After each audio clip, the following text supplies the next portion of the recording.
Ma'am, nangangopya po si Scarlett sa akin, no?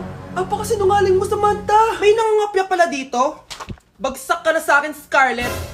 Apakasama talaga ng ugali mo, Samantha. Nay! O anak, anyari sa'yo? Binagsak ako ng teacher ko. Naniwala kasi siya kay Samantha na nangopya daw ako. Totoo ba yun, Scarlett? Hindi, Nay. Siya talaga yung nangopya sa akin. Walang iya yan ah! Humanda siya sa akin! Tara, anak! A few moments later. Ma'am, bakit niyo po kami pinatawag dito? Eh kasi ang anak mo, sinungaling. Siya naman talaga yung nangopya kay Scarlett eh. Hindi po totoo yan. Para malaman natin kung sino nagsasabi ng totoo sa inyong dalawa, mag-quiz na lang kayo ulit. Patay ako nito. Humanda ka ng mapahiya, Samantha. Okay, time's up. Pass your papers.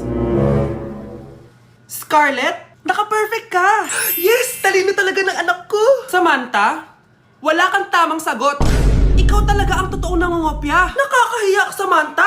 Humanda ka sa akin sa bahay. Tara! Huwag po, Nay.